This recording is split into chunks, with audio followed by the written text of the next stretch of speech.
Eu não conheço essa tradição especificamente, Humberto, mas o que eu posso falar, a partir do que eu compreendo de Sri Aurobindo, é que existe uma dimensão do ser que é talvez mais próxima dessa concepção, dessa noção do Atman, que é o que ele chama de ser central. Isso talvez possa ser alguma coisa a ser focalizada posteriormente para trazermos também essas distinções aqui. O psíquico e o ser psíquico, eles... quando o Sri Aurobindo nos diz que ele fala que, lá naquela passagem de Savitri, né, em que ele nos diz, é poético, mas ao mesmo tempo a gente sabe que a poesia em Sri Aurobindo é uma linguagem que expressa vivências concretas, né? Então lá ele nos fala, quando ele fala um ser não maior do que o polegar de um homem, numa região oculta do coração, para defrontar a dor e esquecer a beatitude, para compartilhar o sofrimento e suportar as feridas da terra e lá lutar em meio ao labor das estrelas. Então, ele nos dá a indicação de que este ser, ele está em conexão, ele não perde a conexão com essa origem e ele está conectado a essas dimensões onde o individual se funde no universal, mas ele tem aqui uma função específica que é de promover a evolução da consciência individual, ou seja, de promover a possibilidade, que é um dos, digamos assim, dos propósitos, parece ser um dos propósitos centrais dessa manifestação, que é a individualização da consciência. Então, o psíquico é que conduz e dá suporte a todo esse grande movimento de evolução. Mas Sri Aurobindo nos dá a indicação, né, de um ponto de acesso a ele quando ele situa como que geograficamente, né, numa região oculta do coração. Então, não na superfície, mas fundo, dentro nesta região. Mas em algum lugar, eu acho que nós ouvimos isso hoje, agora não sei localizar aonde. Não sei se nós ouvimos isso aqui, talvez seja a partir da sua pergunta, Humberto, seja interessante para todos ouvirmos. Sri Aurobindo nos fala, o psíquico está no centro cardíaco, no meio do peito, não no coração físico, pois todos os centros estão no meio do corpo, mas ele está fundo atrás. Quando se vai do vital para o psíquico, sente-se como se estivesse indo fundo, fundo dentro, até que se alcança aquele lugar central do psíquico. A superfície do centro cardíaco é o lugar do ser emocional. Daí se vai fundo para encontrar o psíquico. Então, ele fala que ele está nessa dimensão, né, na região do cardíaco, mas fundo dentro. Eu acho que a gente poderia entender essa situação geográfica, digamos assim, fundo lá atrás, como uma expressão da natureza do trabalho que ele tem como missão desenvolver. Porque ele está atrás, ele não está, como foi dito antes, ele não está aqui alinhado aos demais centros de consciência, mas ele está atrás, ou seja, ele tem como que a função de conduzir de trás. Me veio aqui uma imagem meio tosca, mas assim, como se nós tivéssemos uma peça teatral sendo representada, né? E você tivesse o palco, onde a peça está sendo representada, os diferentes atores, as situações acontecendo, e você tivesse um diretor que está ali atrás das cortinas. Então, você tem as cortinas fechadas, ali na coxia você tem um diretor. E, de alguma forma, esse diretor de lá, ele eventualmente irradia comandos, sugestões, ele vai como que dirigindo, direcionando ou impulsionando de trás o trabalho que está acontecendo ali na frente. Não sei se... Ou, eventualmente, se a gente pode situar-se ali naquela caixa do ponto que existia antigamente, hoje eu acho que nem existe mais isso.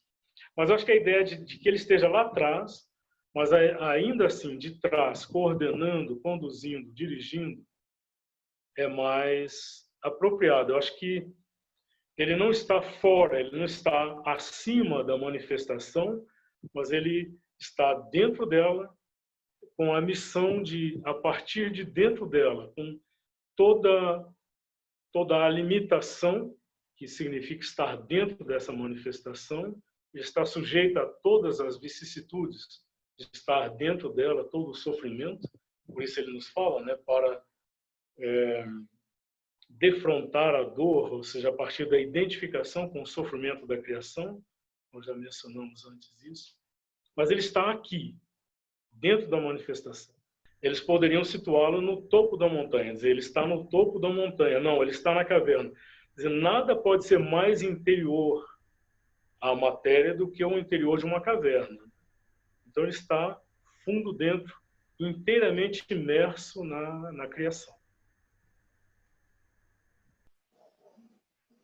Você mencionou a questão do Belo, né? E o Ricardo também falou de eventuais contatos que já possamos ter tido com ele, com essa dimensão psíquica, né? Na próxima reunião, quando nós vamos ouvir um texto de Shiro Aurobindo, que ele nos fala do mestre interior. Aí nós vamos ouvir sobre as múltiplas maneiras como ele age, mesmo quando ele não está ainda inteiramente à frente, inteiramente desvelado, de formas indiretas como o psíquico irradia a sua influência para camadas mais superficiais do ser. Mas a gente vai aprofundar isso um pouquinho mais. Eu queria ainda só fazer menção, num dado momento, eu acho que tem conexão com esse nosso momento que começou ontem e hoje, e tem conexão com o tema de hoje também. Num dado momento surgiu uma mensagem aí do Maurício, em que ele menciona que 15 de agosto é o aniversário de Shri Aurobindo, mas também o aniversário da independência da Índia.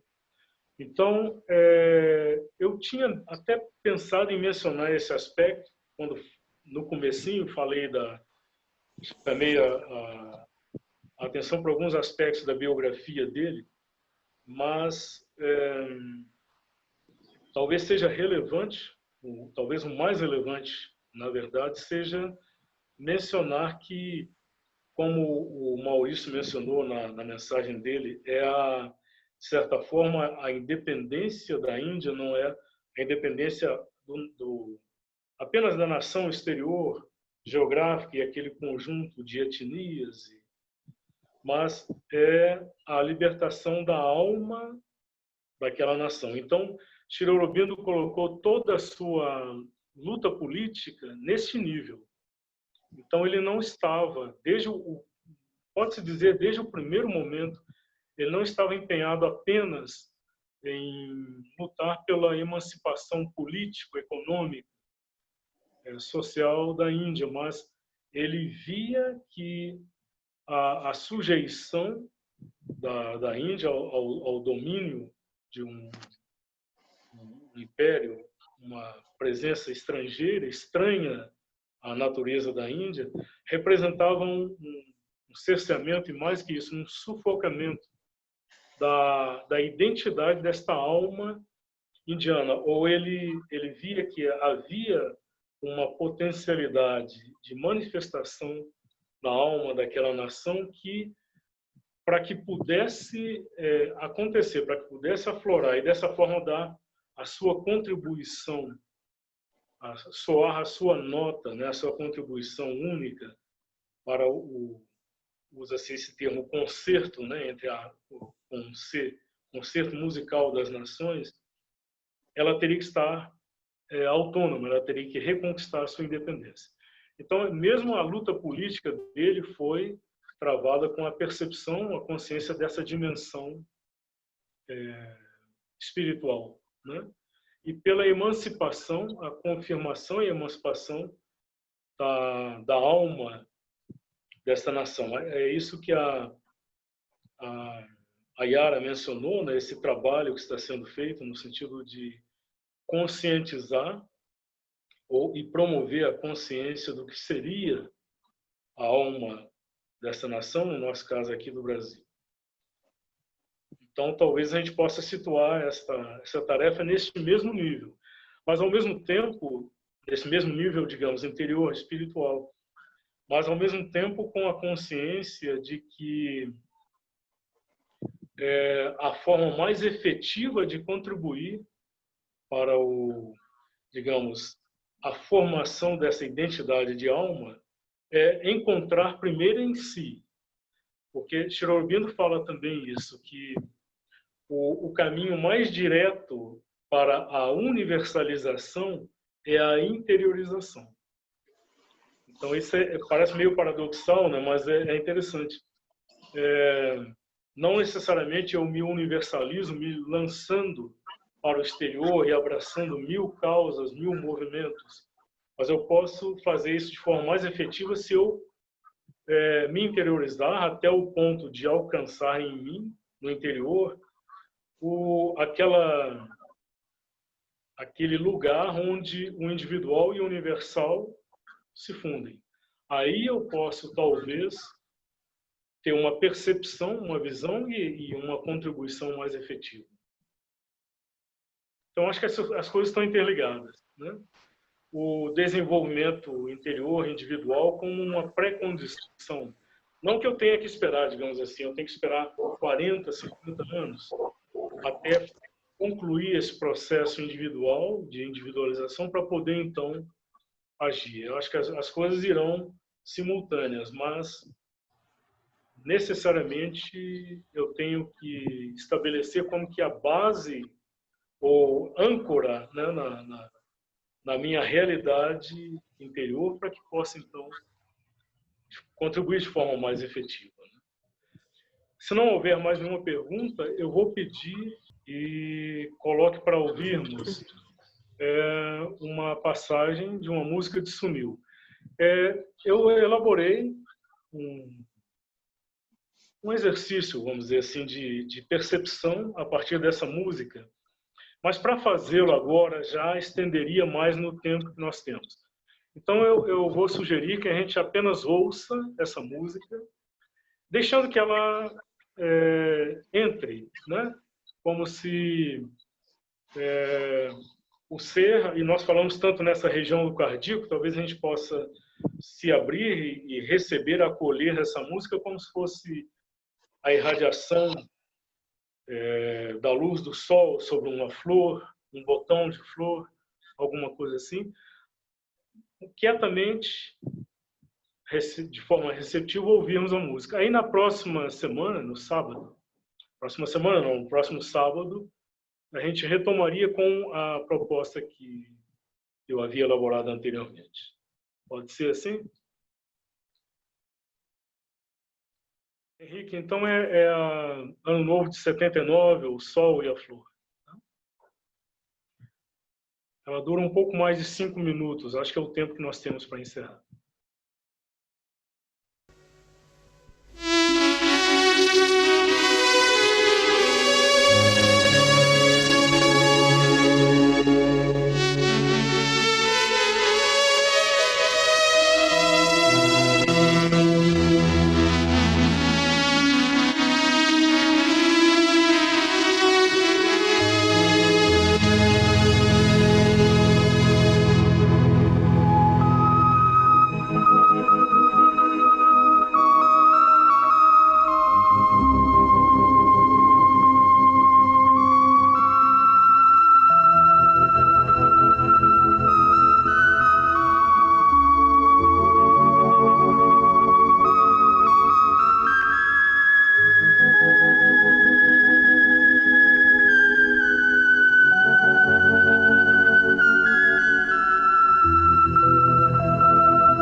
Om